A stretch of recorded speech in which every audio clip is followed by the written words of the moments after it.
오늘 하나님의 말씀은 로마서 1장 17절 말씀입니다. 로마서 1장 17절 말씀. 네, 로마서 1장 17절. 한 절이니까요. 우리 같이 한 목소리로 읽어보면 좋겠습니다. 시작.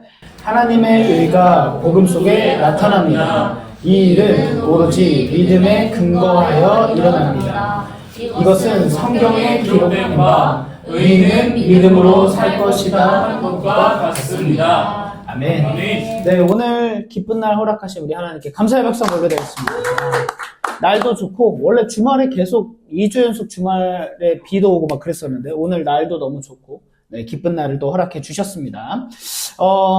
오늘은 도대체 뭘 믿는가? 네, 믿음이란 무엇인가에 대해서 좀 살펴보려고 합니다. 우리 교회에 좀 재밌는 게 하나가 있어요. 뭐냐면 제가 이제 저번 주죠. 이제 이렇게 코스타 베트남에 이제 갔다 왔는데 이제 제가 이제 개척을 했다 보니까 이제 어린 나이에 개척을 하니까 막 목사님들, 강사님들이 막 궁금해하고 물어보셨어요. 그래서 제가 이제 목회자들을 다 모아내면 사실 은근 돌려서 교회 자랑밖에 안 합니다. 그러니까 예를 들면 그런 거죠. 예를 들면 막 A가 자기 자녀 있는 부모는 자녀 얘기만 하는 거죠. 그래서 뭐 저희 교회는 막 이런 식으로 얘기하다가 제가 무슨 얘기를 했냐면 이제 저희 교회는 이제 6명 등록했다 막 이렇게 지금 이렇게 얘기를 했었는데 그 중에 원래 신앙생활을 막 열심히 하다가 온 분이 아니라 대부분 새롭게 등록한 분들은 대부분 이제 다시 시작을 하는 부분이 많다 하다가 이제 제가 우리 주호자매님의 그 이야기를 나눴어요. 근데 이런 얘기를 했다. 이제 다들 이렇게 교회 오래 다니는 사람들은 질문하면 답변이 다 똑같거든요. 뭐 하나님 뜻대로 살겠습니다. 너무 아멘이지만 너무나도 뻔해. 네. 근데 이제 그런 얘기를 하셨죠. 이게 뭔가 이 종이 한 겹만큼의 이 믿음이라는 게 좀 날마다 쌓이는 것 같다. 이런 얘기를 해주셔서 너무 감동했는데 거기 목사님들이 다 감동받은 거예요. 야, 우리 교회 성도님들 그렇게 많이 있어도 그런 얘기 아무도 안 한다. 너무 복되다. 네. 근데 그러면서 생각을 해보면 우리가 다 믿음이라는 거, 우리 기독교는 믿음의 종교죠. 그래서 교회를 다니는 사람이라 그래서 신자라고 표현을 합니다. 신자. 그리고 이제 그게 좀 도가 지나치면 광신자, 광신도라고 하죠. 근데 이제 우리는 신자, 믿는 사람이라는 의미인데 그럼 기독교에서 말하는 믿음이란 무엇인가를 좀 이 시간 정확하게 정립을 했으면 좋겠어요. 그래서 우리가 예를 들면 교회 다니시는 분들은 다 어찌됐든 알긴 해요. 예를 들면 구원이 뭡니까? 누가 이렇게 물어보면은 구원이 뭐예요? 하면은 구원이라는 건 하고 머리로 개념을 아는데 입으로 설명하기가 어렵죠. 그래서 교회 안 다니는 사람이 딱 물어보면 대답하기가 난감해. 예, 그거는 뭐냐면 모르는 겁니다, 사실. 모르는 거예요. 그러니까 우리가 그런 기독교적 개념을 명확하게 아는 것이 굉장히 중요하다. 그렇지 않으면 뭐 그런 얘기가 있죠. 뭐 신앙생활 60년 해도 아니면 신앙생활 몇십 년 해도 신천지 6개월을 못 이긴다라는 걸 신천지는 6개월 동안 막 혼나며 맞아가면서 막 또 성경 공부를 한다고 하잖아요. 6개월 동안 그것만 배우니까 딱 물어보면 다 나올 정도. 우리 기독교인들은 그런 개념이 약하다. 그러면 오늘날 우리가 뭐 믿음, 구원, 은혜 이런 개념들을 좀 명확하게 알아서 나는 교회를 다니고 믿는 사람이라고 하면 난 뭘 믿는가? 그리고 믿음이란 무엇인가를 오늘 정립해보는 시간을 가지면 너무 좋을 것 같습니다. 그러면 이제 성경에서 이제 말하는 믿음이란 무엇인가? 도대체 우리는 무엇을 믿는가라고 할 때 첫 번째는요, 되게 의외의 개념인데 뭐냐면 우리가 죄인이라는 걸 믿습니다. 좀 의외죠. 제가 이제 이 죄인이라는 단어는요, 사실 교회를 어렸을 때부터 다닌 사람들은 익숙해요. 근데 교회를 안 다니거나 종교가 없거나 신앙생활을 안 하는 사람들은 굉장히 어색해요. 제가 사실 아까 1층에서 카페에 있다가 이제 갑자기 예수님 안 믿는 친구한테 전화를 했어요. 그러니까 이제 고등학교 때부터 알던 여사친, 그러니까 친구인데 걔한테 전화했어요. 야, 익명으로 하겠습니다. 야, 너가 죄인이라는 거 알아? 이랬더니 갑자기 뭐래냐면 그 친구가 이제 워낙 편한 친구니까 갑자기 미띠 놈아 이러더라고요. 야, 나같이 착한 애가 어딨어? 내가 왜 죄인이야? 갑자기 짜증내더라고요. 그러니까 밑도 끝도 없이 그냥 질문해. 너 죄인인 거 알아? 그랬더니 미띠 놈아 나같이 그래서 그러면 이제 물어봤어요. 너 한 번도 너가 죄인이라는 생각 안 해봤어? 그랬더니 단 한 번도 없대요. 내가 왜 죄인이야? 죄인은 감옥 가는 사람이지 내가 왜 죄인이야? 저 혼자 너무 재밌는 거예요. 그래갖고 알겠어. 그랬더니 갑자기 아니 왜 물어봤냐고. 그래서 설교할 때 좀 이제 교회 안 다니는 사람들의 입장이나 의견이 궁금했다라고 얘기하니까 너 요즘 설교 힘드냐? 이러더라고.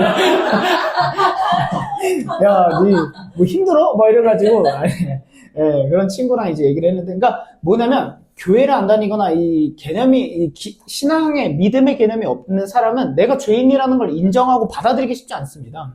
근데 성경은 놀랍게도 우리를 죄인이라고 정의를 한다는 거예요. 근데 여러분 또 웃긴 건 교회와 믿음이 없는 사람들이 죄인이라는 걸 인정하기가 쉽지 않은데 교회를 어려서부터 모태신앙으로 다닌 사람들은요, 이게 또 조기교육과 이제 조기 가스라이팅이 돼 있어요. 그래서 나는 죄인입니다. 막 애기들도 막 뭐 노래 중에도 나는 죄인입니다. 막 이런 거 하는 애들이 있어요. 뭐 엄청 어린 애들이 자기가 죄인이라고 하는 걸 보면은 쟤네는 저거 뜻을 아나? 궁금하거든. 근데 그러다 보니까 또 어떤 문제점도 있냐면 정작 내가 죄인이라는 게 뼛속까지 느껴지진 않을 때가 있어요. 내가 왜 죄인이지?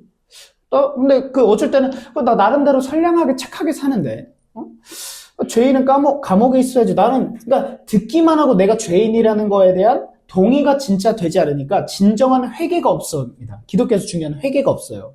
진정으로 느껴지지 않으니까 자유함이 없고요. 정죄함, 판단만 돼요. 그러다 보면 어떻게 되는 줄 아세요? 다른 사람들에게 예민해져요. 그러니까 신앙생활은 나의 신앙, 나의 믿음의 삶인데 내가 아니라 자꾸 다른 사람, 쟤는 믿음이 없는 것 같아. 쟤는 틀렸어. 쟤는 기독교인이야. 이렇게 산다라는 거예요. 이렇게 살면 어떻게 됩니까? 자기만 불쌍한 거예요. 근데 오늘 말씀 한번 보도록 하겠습니다. 로마서 3장 20절 말씀인데요. 같이 읽어보겠습니다. 시작. 그러므로 율법의 행위로는 하나님 앞에서 의롭다고 인정받을 사람이 아무도 없습니다. 율법으로는 죄를 인식할 뿐입니다. 자, 우리나라에는 무슨 법이 있습니까? 헌법이 있죠. 그리고 헌법 외에도 뭐 민법, 형사법 다양한 게 있죠. 그 법을 어기면 죄를 짓게 되고 그 합당한 우리나라의 법에 따라서 이제 뭐 판결을 받아서 형량을 지거나 뭐 벌금을 물거나 하게 되죠. 그런 걸 우리가 죄 짓는다고 하는데 우리는 기독교인이에요. 하나님의 법이 있습니다. 그것을 율법이라고 합니다. 그 율법의 기준인데 그 율법을 이제 오늘날 따지면 613가지라고 하는데 그 율법을 하나님의 법을 하나님 입장에서의 죄라는 개념, 죄가 뭐 죄의 반대 뭐 거룩이라는 개념을 달성하려면 그 613가지 율법을 1분 1초도 어기면 안 된다라는 거예요. 왜냐면 보세요. 우리나라의 법에는 조금 더 하나님의 법보다는 관대합니다. 왜냐면 거기는 기독교적 하나님의 관점이 아니잖아요. 근데 하나님은 나는 거룩하다. 100% 거룩의 개념이 있으시기 때문에 그 하나님 완전히 예를 들면 신이라는 존재가 죄가 있으면 안 되잖아요. 그 하나님의 100%의 거룩의 기준에 맞춰지려면 우리도 그 정도의 거룩함을 따라가야 되기 때문에 우리가 죄라는 개념이 우리에겐 딕이 굉장히 좀 어렵고 타이트합니다.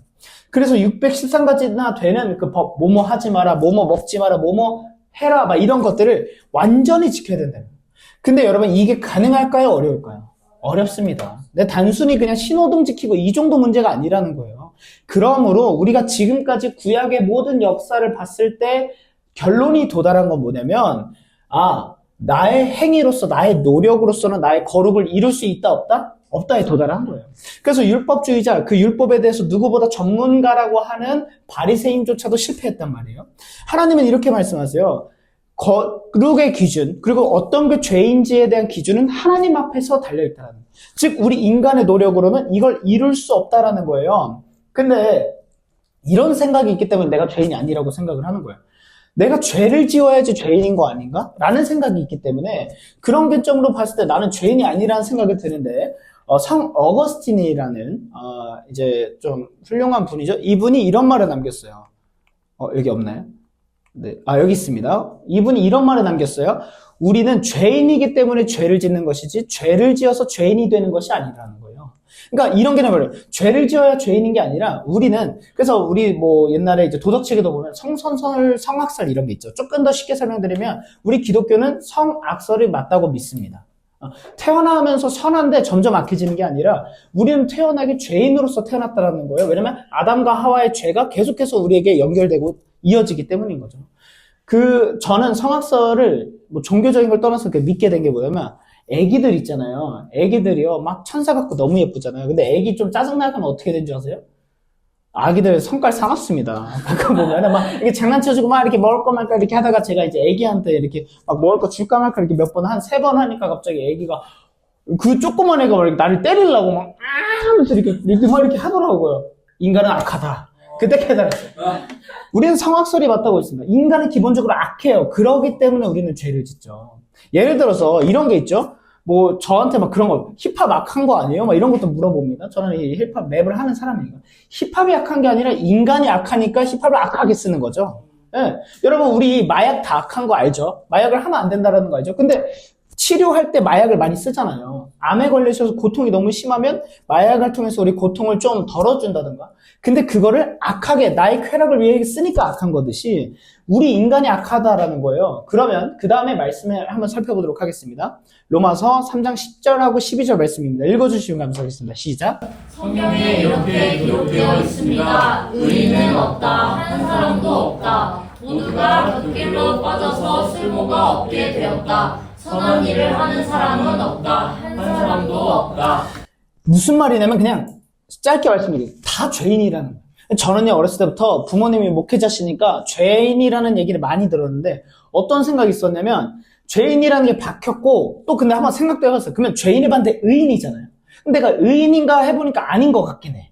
죄인에 좀 더 가깝다 인정은 했어요. 근데 제가 어렸을 때는 하도 맞고 혼나니까 저는 많이 혼났거든요. 학교 가도 맨날 맞고 저 이제 학교 다닐 때만 해도 많이 때렸어요. 그리고 제가 이제 고등학교를 갔는데 2회 졸업생이에요. 그러니까 명문고 만든다고 학교에서 막 그렇게 때리고 교회 다니는 선생님도 교회는 대학교 가서 가라고 막 이런 얘기를 하고 따지다가 또 맞고 막 저희 학교가 좀 그 당시에는 이제 좀 지금은 안 쓰지만 네이트 판이라는 게 있었는데 좀 세대 차이 조금 민망하네요. 네이트판에 검색어 막 2등도 하고 그랬어요.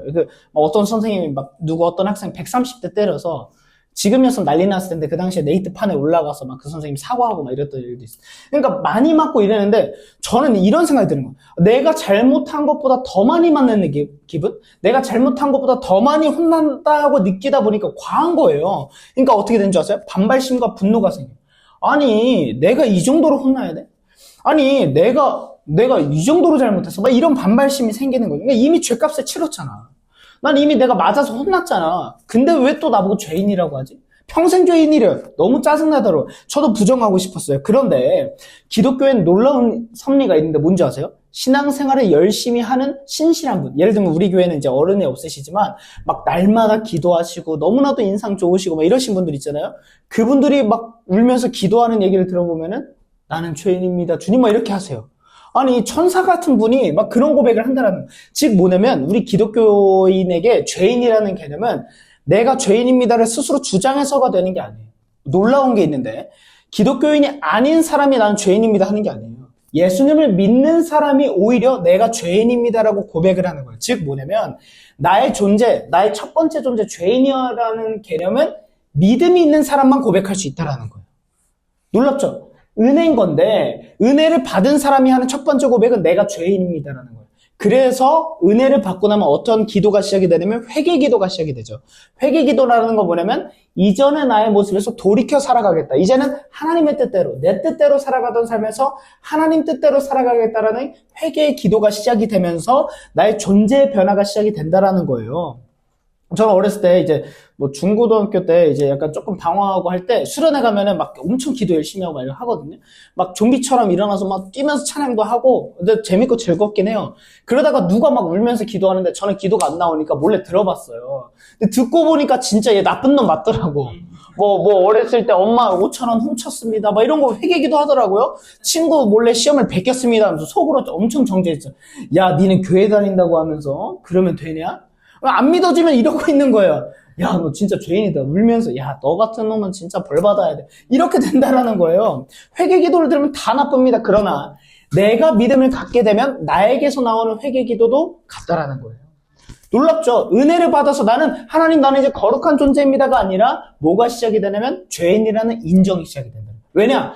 하나님 뜻대로 살아갔던 게 아니라 내 뜻대로만 살아갔던 모든 삶이 후회가 되고 원망스럽고 하나님이 얼마나 마음 아파하셨을까가 느껴지기 때문인 거죠. 그러면 우리는 이 죄인이라는 개념을 갖고 어떻게 살아가야 하는 것인가? 네. 한번 읽어주실까요? 시작. 죄인은 죄를 많이 지은 사람이 아니라 존재 자체가 하나님 없이 살 수 없는 자라는 깨달음이다. 이건 정죄가 아니라 진정한 자유를 위한 인정이다. 이건 뭐냐면 죄를 많이 져서 죄인인 게 아니에요. 뭐 우리가 많이 나오는 연쇄살인범 죄인 맞죠? 나쁜 놈이죠. 그러나 내가 죄인이라고 고백을 하는 건 뭐냐면 오히려 진정한 자유를 위한 인정이라는 거죠. 내가 죄인이라는 걸 고백하고 나면 그 다음부터 자유해집니다. 하나님께. 하나님 저는 죄인입니다라는 건 뭐냐면 하나님 저는 제 스스로를 구원할 수 있는 존재가 아니에요. 하나님 저는 저 혼자 온전하게 살아갈 수 있는 존재가 아니에요. 하나님의 기쁨으로서 나 혼자 살아갈 수 있는 존재가 아니에요를 인정하는 것이기 때문에 이 인정에서부터 우리의 신앙이 시작이 됩니다. 그렇기 때문에 죄인이라는 걸 인정하는 순간 우리에게 참된 자유가 주어진다는 것이죠. 신앙의 기준은 너에게 있지 않고 내게 있습니다. 예수님을 영접하고 믿음을 갖고 나면 하나님 저는 죄인입니다라고 고백을 하게 되고 그러면 예를 들어서 이전에는 우리는 어둠의 자녀였다라고 돼 있어요. 어둠으로 가득한데 빛이 쬐이면 어떻게 될까요? 눈부시죠. 네. 근데 어떤 것이 옳은 선택일까요? 눈이 부실 때 나의 어둠을 느끼게 됐을 때 우리의 온전한 신앙의 태도는 뭐냐면 그 빛을 받아들이는 거예요. 여러분 빛이 가까이 올수록 내 안에 어둠이 선명해지거든요. 그걸 깨닫게 돼서 하나님 내 안에 어둠을 걷어가 주십시오라는 것 고백이 회개기도이자 믿음의 기도라는 것입니다. 그러면 우리의 존재는 어떻게 변하냐? 오늘 제목대로 그러면 이제 진짜 믿음이라는 건 뭐냐? 오케이, 죄인인 걸 인정하는 게 믿음의 시작이라고 돼 있는데 믿음이라는 건 뭐냐라고 물어볼 때 우리가 함께 말씀으로 한 번 더 보겠습니다. 같이 읽어보겠습니다. 영혼이 없는 몸이 죽은 것 같이 행함이 없는 믿음은 죽은 것입니다. 여러분 쉽게 설명해 드리겠습니다. 우리가 보통 믿음은 이런 걸로 인식하기 많아요. 뭐냐면 지식적인 거, 알고 있는 거. 예를 들면 저는 저희 아내를 신뢰합니다. 제 아내가 여보 오늘 나 출근할게 하고 나갔어요. 근데 나가서 회사에 가서 9시부터 5시 반까지 똑같이 일을 하다가 안전하게 돌아올 거라는 믿음이 있죠. 그러니까 걱정을 덜 하겠죠. 근데 만약에 제 아내가 출근한다고 해놓고 간 곳이 알고 보니까 외간 남자와 외도를 하러 간 거예요. 만약에 제가 이 의심이 있다고 생각을 해봅시다. 그러면 제가 아내를 보내면서 마음이 편할까요? 아니겠죠. 절대 그럴 수 없죠. 그러나 저는 제 아내를 믿기 때문에 제 아내가 거기에 있을 거라는 걸 당연하게 믿고 확인하거나 점검하지 않겠죠. 여보 지금 출근했어? 회사 사무실인 거 인증샷 보내 당장. 지금 밥 누구랑 먹고 있어? 이런 걸 일일이 따지지 않습니다. 저는. 왜냐면 믿기 때문인 거죠. 믿음의 개념은 보지 않고도 그 사람이 그렇게 할 것이라는 걸 신뢰하고 인정을 하는 것이죠. 그러면 성경에서 말하는 믿음이라는 걸 정리해드리겠습니다. 믿음은 뭐냐면요. 지식, 동의, 그리고 순종이라는 거예요. 조금 더 쉽게 설명해드리면 하나님의 말씀에 대한 것을 머리로 인정을 하고 그 하나님의 말씀을 가슴으로 동의하고 신뢰하고 믿고요. 발까지 이어져서 순종함으로 살아내는 것이 믿음이라는 거예요. 이게 함께 이어져야 돼요. 그래서 성경에서 보면은 행함 없는 믿음은 죽은 것이라고 한 게 네가 하나님의 말씀을 아무리 머리로 많이 알고 있어도 너가 하나님의 말씀을 뭐 100번, 1000번 읽어도 살아가는 것까지 되지 않으면 믿음이 아니라는 거죠. 네, 이 개념을 명확하게 아시길 소망합니다. 즉 믿음이란 머리, 가슴, 발이다. 조금 더 쉽게 말씀드리면 머리로 하나님의 말씀을 이해하고 복음을 이해하는 거 지식이죠. 그 다음에 그 머리에서 가슴으로 이어져서 그 복음을 동의하고 믿는 거, 신뢰하는 거, 그리고 마지막으로 그 믿음을 따라 살아가는 거, 발로 움직이는 것까지가 믿음이라는 거예요. 그래서 누가 여러분들에게 물어보면은 믿음이 뭐야 하면 조금 처음에 어려운 말 하십시오. 야, 믿음이라는 거 뭐냐면 지식, 동의, 순종이야. 이렇게 해보십시오. 그럼 무슨 말인지 모를 거 아니야. 야, 내가 조금 더 쉽게 설명해 줄게. 머리와 가슴과 발이야. 머리로 하나님의 말씀을 이해하고 인정하고 내 가슴으로서 그거를 동의하고 발로 이어져서 내가 움직이면서 그 말씀으로 살아가는 거가 믿음이야 라고 하시면 여러분들은 웬만한 신학생 이상으로 똑똑한 대답을 할 수 있게 될 것입니다. 근데 우리 교회 나온 지 얼마 안 되신 분들도 돌아가셔서 물어보세요. 교회 다닌다고 하는 어른들에게 과장님 믿음이 뭐예요? 물어보면 굉장히 당황하실 거예요. 뭐 믿음이랑 장황한 말을 하실 수 있어요. 막 무슨 말인지 모르겠는데 계속 막 그때 이제 여러분들이 정리를 해주신다면 여러분들에게 크게 다시 한번 믿음이란 머리, 가슴, 발까지 이어지는 겁니다. 머리로만 알고 있는 건 믿음 아니에요. 그래서 우리가 잘못된 신앙 중에 하나가 하나님의 말씀을 많이 듣고 머리만 가득 차잖아요. 그러면 어떻게 되는 줄 아세요? 늘 정죄하고 판단하는 거죠. 으이그 저놈. 굉장히 위험한 짓이죠. 교만한 짓이죠. 근데 행동은 많아요. 막 뭔가 행동은 많은데 머리에 든 게 없어. 즉 하나님의 말씀을 아는 게 없어요. 그러면 어떻게 돼요? 자꾸 딴짓하는 거예요. 그러니까 모든 게 유기적으로 다 이어져야 돼요. 예를 들어 우리가 머리만 살아있고 몸이 죽었다고 생각을 해보십시오. 건강한 인간이 아니죠. 심장은 뛰어요. 심장은 뛰는데 아무것도 움직이지 않아요. 머리도 멈춰 있어요. 건강한 인간이 아니죠. 발은 움직여요. 계속 뛰는데 머리와 가슴이 멈춰져 있어요. 건강한 인간이 아니듯이 믿음이라는 건 머리, 가슴, 발, 하나님의 말씀을 인정하고 영접하고 살아가는 순종까지가 함께 이어져야 된다. 가장 건강한 신앙생활 뭘까요? 우리가 오늘 나노워십 이렇게 말씀을 듣고 예배를 드리고 돌아가서 한 주 동안 이 말씀을 내가 믿고 머리로 들었으니까 가슴으로 영접을 하고 내 몸을 이용해서 순종하면서 살아가 보는 것이 믿음의 삶이라는 거죠. 이 삶을 살아가면요, 단언컨대 여러분 교만해지지 않을 수 있습니다. 죄에 넘어지지 않을 수 있습니다. 순종하는 사람으로 살아갈 수 있습니다. 왜냐하면 이것이 하나님이 만든 믿음의 섭리이기 때문입니다. 근데 여러분 한 가지 중요한 게 있어요. 그러면 이 믿음을 어떻게 가질 수 있을까요? 여러분들이 열심히 막 뭔가 성경을 100번 읽고 물론 믿음은 들으면서 난다. 하나님의 말씀에서부터 난다라고 돼 있습니다. 근데 중요한 건 믿음은 나의 노력과 나의 의로 이루어지는 것이 아니라 하나님께서 주시는 선물인 거예요. 그러니까 우리의 태도가 하나님 내게 믿음을 더하여 주시옵소서. 주님 내게 믿음을 은혜로 주시옵소서. 허락해 주시옵소서라는 기도를 할 수밖에 없는 거예요. 왜냐하면 우리 그 전제 조건이 뭐죠? 죄인이기 때문인 거죠. 죄인은 스스로 구원할 자격이 없습니다. 죄인은 스스로 내가 하나님 나라를 갈 수 있는 능력이 없습니다. 그렇기 때문에 거기로 이어지려면 우리에게 그 티켓이 주어지는 건데 그게 바로 믿음이라는 티켓인 거예요. 제가 여러분 미국에 갔었어요. 미국에 가가지고 유니버셜 스튜디오라는 곳에 갔습니다. 가면은요, 유니버셜 거기서 만드는 영화나 막 뭐 그런 모든 것들을 실제로 체험할 수 있어요. 그래서 해리포터를 막 이제 4D처럼 해놓고 막 놀이기구로 타기도 하고 미라 막 이런 거는 엄청 재밌어요. 타면요, 갑자기 뭔지도 모르고 어두운데 갑자기 3, 2, 1 하더니 롤러코스터인데 갑자기 뒤로 엄청 빠르게 팍 하고 가요. 너무 재밌어요, 막. 근데 문제는 세계 정말 손꼽히는 놀이공원이다 보니까 웨이팅이 너무 긴 거예요. 웨이팅이. 그래서 제가 고민을 하다가 우리가 한국에서 여기까지 와가지고 평생 몇 번 갈지 모르는데 미국에서 있는 시간은 제한돼 있으니까 시간이 귀할까요? 돈이 귀할까요? 우리한테 시간이 더 귀하잖아요. 그래서 제가 얘들을 꼬셨어요. 얘들아, 우리 다 어렵고 힘들겠지만 야, 우리 이거 프리패스 끊자. 프리패스. 근데 프리패스가 얼마인 줄 아세요? 입장권하고 자유용권까지도 한 거의 뭐 15만 원인가? 20만 원 가까이 했는데 프리패스가 30만 원이 넘어요. 그러면 거기에 거의 한 5, 60만 원을 써야 되는 그 하루에. 너무 비싼 돈인데 제가 꼬셨죠. 뭐라고 꼬셨냐? 일단 너네 돈 있어 없어? 없죠. 신용카드 있지? 신용카드 있는 사람 서로 할목 빌려줘. 그래서 근데 애들이 처음에는 안 한다고 하다가 한 2시간을 기다려보고 나니까 이게 너무 힘든 거예요. 그래서 이제 애들이 다 설득이 돼가지고 프리패스를 끊었어요. 딱 프리패스를 끊어서 우리 아시아에서 온 동양인, 한국인 몇 명이 막 미국인들 막 백인이고 흑인이고 뭐 멕시칸이고 다 막 2시간 이렇게 기다리고 있는데 멋있게 당당하게 프리패스 하나 띵 보여주니까 새길로 딱 들어갑니다. 와. 그 2시간의 길을 다 제치고 들어가서 당당하게 위풍당당하게 딱 앉아서 이걸 탈 때 우리를 향한 대우도 달라집니다. 뭐 오셨습니까? 이렇게 대접을 해준단 말이에요. 기분이 다르죠. 그 다음부터 어떻게 되냐? 이 유니버셜의 주인공은 우리인 것처럼 괜히 주머니에 손 넣고 다니면서 뭐 서양 사람들이 많건 다 상관없습니다. 우리를 우러러보는 그 선망의 눈빛, 와, 모르고 데디 자기도 하고 싶다 이거야. 데디 아빠 나도 저거 사주세요.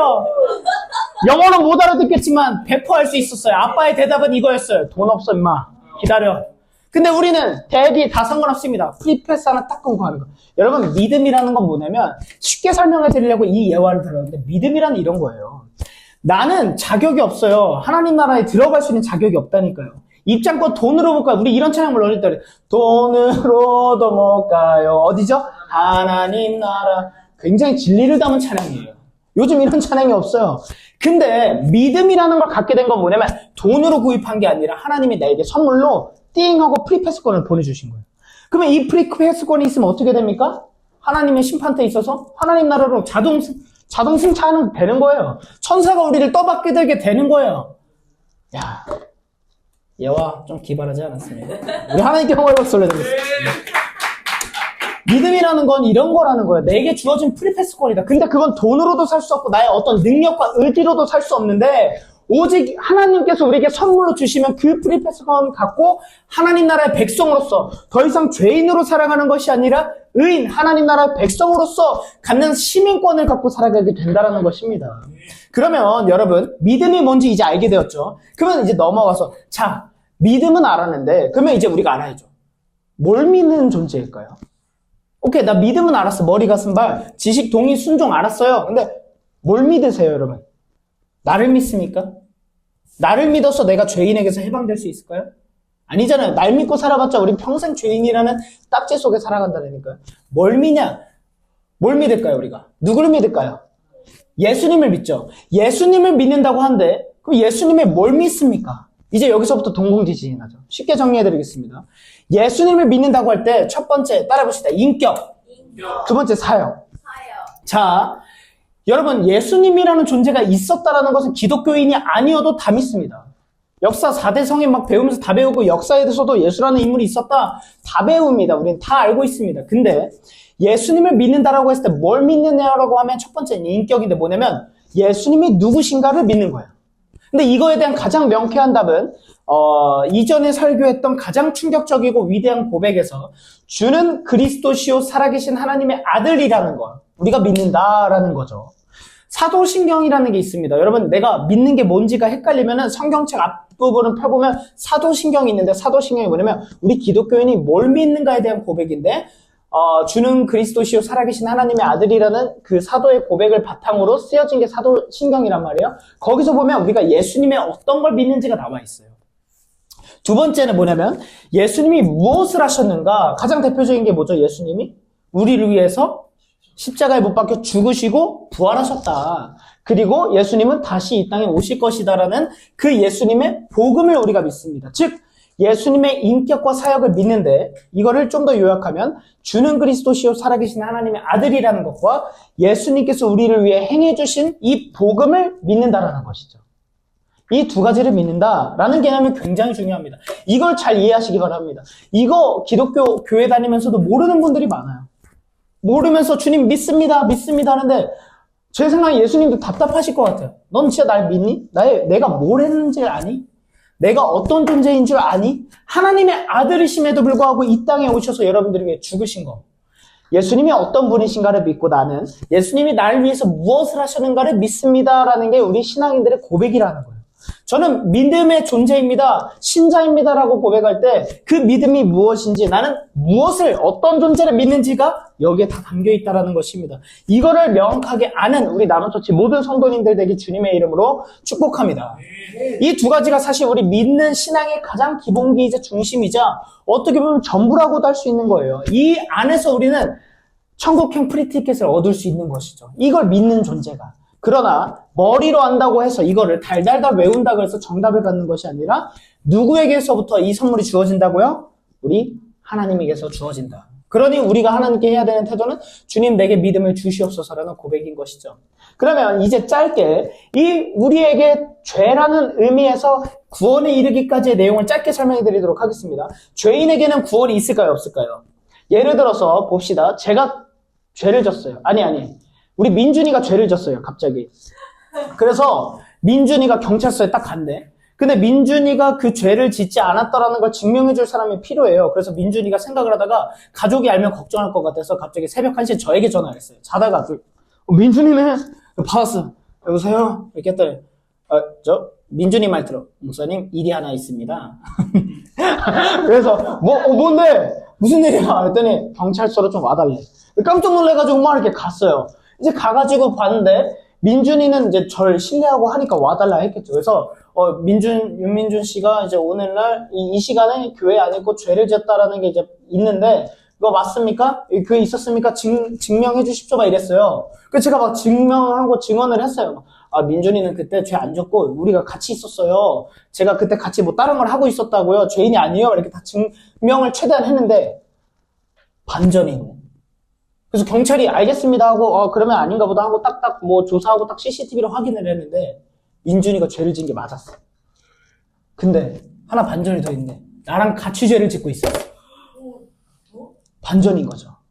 여러분 그러면 그 당시부터 저와 민준이는 우리 둘 다 죄인인 거죠. 그러면 제가 그 당시부터 죄인이라는 게 딱 드러난 순간부터 아무리 민준이를 변호한다고 해도 제가 민준이를 온전히 변호할 수 있을까요? 죄인이 아니라는 걸 증명할 수 있을까요? 아니죠. 왜냐면 나도 죄인이니까. 무슨 개념이냐면 왜 예수님이 이 땅에 오셨어야 되냐면 모두가 인간이 죄인이기 때문에 이것이 기본 전제이기 때문에 죄가 있는 사람은 죄인을 구원할 수 없다라는 거죠. 그러면 죄가 없으신 분이 이 땅에 계셔야만 하는데 인간 중엔 없으니 왕 중에 왕 되시며 신이신 예수님께서 인간의 몸을 입으시고 이 땅에 오시는 것밖에 방법이 없었던 거예요. 그래서 예수님이 이 땅에 오신 거예요. 그러면 왜 십자가냐? 자, 우리가 이 개념을 설명하기 전에 하나 더 말씀드리겠습니다. 하나님은 보통 우리가 가장 많이 아는 하나님의 개념은 뭐죠? 하나님은 어떤 하나님? 사랑의 하나님. 자, 사랑의 하나님이라는 개념과 또 다른 개념이 하나가 있습니다. 뭐냐면 공의의 하나님, 즉 저스티스, 정의의 하나님이세요. 하나님은 죄를 용납하지 않으세요. 자, 쉽게 설명해드리면 하나님은 죄인을 사랑하시되 죄와는 타협하지 않으신다라고 에이든 윌슨 톨저라는 유명한 신학자이자 목사님이 정리를 해주셨는데 죄인을 사랑하세요. 여러분들 다 사랑하십니다. 죄인조차도 사랑하세요. 근데 죄와는 타협하지 않으세요. 그래서 하나님이 이런 말씀, 성경이 이런 얘기가 있죠. 죄를 미워하되 사람은 미워하지 마라 라고 얘기를 하셨죠. 하나님은 여러분들 다 사랑하시지만 여러분들 죄는 타협하기를 원치 않으십니다. 그러면 여러분들은 사랑하지만 여러분들의 죄는 용납되지 않기 때문에 여러분들의 죄의 문제가 해결되는 방안이 필요한 거예요. 하나님 나라의 백성이 되려면, 구원 받으려면. 그러다 보니까 우리에게 주어지는 것이 뭐냐면 이 죄를 해결할 수 있는 방법인, 유일한 방법인 예수님이 이 땅에 오셔서 우리의 모든 죄를 대신 도장 콱 찍어주셔서 사해주는 방법밖에 없는 거예요. 근데 어떤 인간이 온 인류를 구원할 수 있겠습니까? 죄인이 어떻게 죄인을 구원할 수 있겠습니까? 예수님이라는 분이 우리의 모든 죄를 대신 져주시는데 왜 십자가일까? 왜 십자가일까요? 힌트를 드리겠습니다. 십자가라는 건 그 당시에 가장 처절하면서 가장 끔찍한 형벌의 끝판왕이었어요. 사형 중에서도 가장 잔혹한 형벌이어서 많이 행하지 않았습니다. 왜 가장 끔찍하고 고통스러운 십자가를 통해서 예수님이 죄의 문제를 해결하셨을까요? 다른 것도 많았을 텐데. 왜 그랬을까요? 그 십자가를 통해서 우리의 죄의 대가가 얼마나 끔찍한지를 보여주시는 거예요. 예를 들면 예수님이 죽으시는데 안락사 하셨다. 우리의 죄를 위해서 안락사 하셨다. 병원에 누워 계시다가 고통이 안 들게 수면마취, 근데 수면마취 중에서도 기분이 좋게 되는 프로포폴을 맞으시고 편안하게 잠을 드셔서 기분이 좋으신 상태로 안락사 주사로 고통 없이 돌아가셨다. 그렇게 우리의 죄를 대속하셨습니다 하면 은혜가 될까요? 아니죠. 그러면 그럼 나도 저렇게 편안하게 죽고 싶은데 라는 생각이 들겠죠. 가장 끔찍한 형벌을 통해서 우리의 죄가 얼마나 끔찍한지를 보여주시는 거죠. 얼마나 고통스러운지, 얼마나 무자비한 것이 죄인지를 보여주시는 겁니다. 그러면 예수님이 죽기만 하고 끝나셨습니까? 아니죠. 예수님이 이제 죽으셨을 뿐만 아니라 하나님의 아들이라는 것을 증명하는 부활하심이 우리에게 있는 것이죠. 이것은 무슨 개념이라고 했죠? 죄와 죽음의 권세가 끝나는 것이 아니라 그 이후에 하나님의 능력으로 부활하셔서 진짜 참된 예수님은 하나님이시다. 우리를 구원할 신이시다라는 게 증명하시고 보여주신 것이죠. 그리고 우리는 거기에 넘어가서 하나님 나라에 올라가셔서 이제는 하나님 우편에서 우리를 다스리고 통치하신다고 우리는 믿습니다. 여전히 예수님은 여러분들의 삶을 통치하심을 우리는 믿습니다. 믿으십니까? 우리 교회를 세우셨다라는 것도 믿고 제가 이 자리에 있다라는 것도 우리는 믿고 내 뜻대로 한 것이 아니라 하나님이 여러분들의 모든 삶을 다 통치하셨다라는 거 우리는 믿는다고요. 그 역할을 하나님께서 예수님께서 하고 계신다라는 걸 우리는 믿는다고요. 그리고 이 땅에 다시 오셔서 모든 죄의 문제를 다 깨뜨리시고 하나님 나라를 완전히 회복시키실 거라는 거 우리는 믿는다고요. 이것이 우리가 지난 나노처치가 2달 반 얘기를 들으면 예배를 드리면서 계속 나눴던 말씀의 요약인 것입니다. 그러면 이제 우리 다시 한번 정리해 보겠습니다. 말씀을 정리해 볼 텐데, 자, 믿음이란 뭐라 그랬죠, 여러분? 지식, 동의, 순종까지 이어지는 것이다. 행함 없는 믿음은 죽은 것이다. 머리로만 하는 것이 끝나는 것이 아니다. 그걸 조금 더 쉽게 설명하면 어디부터 어디까지라고요? 머리, 가슴, 발까지다. 다 이어져야 된다. 유기적인 것이라는 거죠. 그러면 오케이, 믿음은 그런 것인데 그 하나님의 말씀이 나에게 주셨으니 내가 그 말씀대로 살아가겠습니다 했는데 우리가 구원을 위해서 우리의 신분의 변화, 죄인에서 의인이라는, 죄인에서 거룩한 자라는, 죄인에서 하나님의 백성이라는 그 신분의 변화를 위해서 우리가 누구를 믿어야 된다고요? 예수님을 믿는데 예수님의 무엇과 무엇이라고요? 예수님의 인격과 사역. 예수님이 어떤 분이신가? 주는 그리스도시요 살아계신 하나님의 아들이라는 거. 그리고 예수님이 뭘 하셨습니까? 나를 위해서 가장 끔찍한 형벌인 십자가에 못 박혀 죽으시고 부활하시고 승천하시며 나를 다스릴 뿐만 아니라 다시 이 땅에 오신다라는 이 복음을 믿는 자가 구원을 얻는다라는 것입니다. 근데 여러분, 이제 아까도 말씀드렸지만 죄인이라는 개념을 우리가 갖고 있으면 우리는 평생 하나님 앞에 간절할 수밖에 없습니다. 왜냐? 구원은 누구에게 달려있다고요? 하나님께 달려있으니까. 나 스스로를 구원할 수 없으니 우리는 그렇게 기도를 간절하게 하는 거예요. 하나님, 저에게 은혜를 주시옵소서, 믿음을 더해 주시옵소서, 나를 구원해 주시옵소서라는 기도를 할 수밖에 없는 것이죠. 근데 한 가지 소망이 있습니다. 하나님은요, 완벽하고 위대한 자를 찾지 않으신다라는 거예요. 하나님은 완벽한 자를 찾지 않으십니다. 믿음으로 한 걸음 내딛는 죄인을 찾으신다라는 것이죠. 왜냐? 하나님에게 나아갈 때 하나님이 우리를 은혜를 주시면 우리는, 하나님은 더 이상 우리를 죄인으로 보지 않고 누구보다 아름답고 손중한 내 자녀다, 내 아들이다, 내 딸이다 라고 여겨주시기 때문인 것입니다. 제가 이제 간증 한번 하고 마치려고 하는데요. 혹시 잔잔한 반주 한번 있으면 깔아주시면 감사하겠습니다. 지난주에 제가 이제 코스타를 한 주간 갔다 왔기 때문에 거기에 살기 집중해야 돼서 말씀을 준비할 수 없어서 우리 은비 전도사님이 설교를 준비를 해주셨어요. 네, 못 들으신 분들은 굉장히 아쉬울 텐데 유튜브 가시면 들을 수 있는데 설교가 한 20분 조금 넘기 때문에 네, 굉장히 짧고 굵게 말씀을 잘 전해주셔가지고 저도 많이 은혜를 받고 나도 저렇게 짧게 하고 싶다라는 도전을 받았다라는 거. 근데 여러분 그거 아시나요? 설교는 짧게 하는 게 더 어렵다라는 거. 이제 마무리하려고 합니다. 저도. 제가 이제 코스타라는 사역에 갔어요. 이게 코스타라는 게 뭐냐면 해외에 있는 한국 다음 세대들을 위한 수련회를 열어주는 거예요. 우리나라는 수련회도 받고 솔직히 기독교 뭐 이런 표현이 그렇지만 기독교 강국이잖아요. 네, 교회가 어디 가도 있고. 근데 이제 외국에는 베트남 같은 경우를 갔는데 베트남은 아직도 공산주의 국가죠. 교회에서 예배를 드리는 게 쉽지 않습니다. 근데 이제 우리 부모님들이 또 베트남에 예를 들면은 주재원들이 많으세요. 뭐냐면 한국에서 예를 들면 삼성의, 그러니까 우리 기계 보면 메이드 인 베트남 많잖아요. 우리 옷도 많잖아요. 베트남이 이제 인건비가 싸니까 베트남에 많은 공장들이 있으니까 거기를 관리할 한국인들이 필요해서 가서 일하는데 그 자녀들은 부모님 따라서 강제로 이사를 해야 돼요. 근데 교회를 다니던 사람이니까 근처에 있는 교회를 찾아서 다니는데 이들이 기독교 안에서 교회 안에서 많은 부분들이 소홀해질 수밖에 없죠. 그러니까 그들을 위한 수련회를 열어주는 건데 문제는 이 코스타라는 건 뭐냐면 코스타 강사는 아무나 될 수 없어서 목회자들에게도 코스타 강사라면 그게 프로필이 되기도 해요. 저에게도 너무 감사한데 이 코스타는 다 자비량 사역이에요.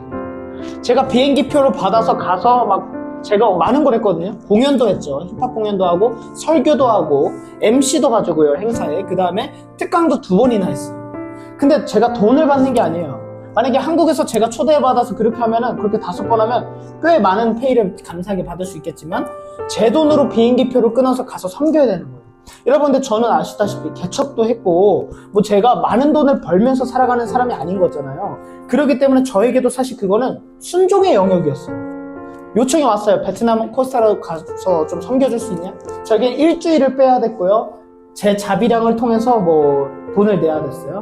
근데 저는 믿음의 사람이니까 하나님 순종하겠습니다 하고 비행기표를 끊어서 제가 이렇게 가서 섬겼습니다. 근데 여러분 놀라운 일이 일어났어요. 이 믿음이라는 건 뭐냐면 보이지 않는 영역에 순종하고 갈 때 하나님께서 내 삶을 인도하시고 역사하신다라는 그 믿음이 우리에게 있는 것이잖아요. 가서 제가 이제 설교를 하고 공연을 했는데 제가 이제 설교를 마치고 이제 딱 내려왔는데 어떤 강사님 중에 인플루언서 강사님이 계세요. 이제 팔로워도 40만이 넘으시고 기업 대표세요. 그래서 이렇게 많은 얘기를 하고 들어보니까 월 매출도 억이 넘으시고 엄청 이렇게 정말 사업도 잘 하시는데 신실한 크리스천이세요. 이분이 딱 제 말씀을 다 듣고 내려오시더니 뭐라고 하시냐면 하나님이 자기를 여기 보내신 이유를 알 것 같다 하면서 갑자기 저보고 뭐라 하시냐면 개척교회에 대해서 막 물어보시더라고요. 그래서 저희는 천안의 신부동에 뭐 신세계백화점 뒤쪽에 있고요. 그 다음에 뭐 청년들 중심의 교회고, 뭐 저희는 첫 달부터 감사하게 선교 헌금을 하고 첫 해에 일본 선교로 가려고 합니다. 이러면서 교회 설명을 해드렸어요. 근데 갑자기 그분이 한 달 월세가 얼마냐 물어보시더라고요. 그래서 한 달 월세가 얼마입니다 이렇게 대략 말씀드렸어요. 그랬더니 갑자기 그분이 뭐라 하시냐면 자기가 이 나노처치에 1년 월세를 다 내주겠대요. 우와, 깜짝 놀랐어요. 너무 얼떨떨해서 제가 너무 놀라가지고 왜요? 이러버렸어. 감사합니다 바로 해야 되는데 왜요? 그랬더니 갑자기 그분이 하나님이 그런 마음을 주셨대요. 왠지 하나님이 저에게 이 나노처치를 세우고자 하는 마음을 주셔서 1년 월세를 다 헌금하라는 마음을 주셨대요. 그래서 진짜 그냥 개인의 이름으로 보내주셨어요. 우리 1년 월세가 채워졌습니다. 할렐루야. 우리 하나님께서 걱정이 없습니다. 네, 걱정이 없습니다. 할렐루야. 근데 또 놀라운 기적이 있어요.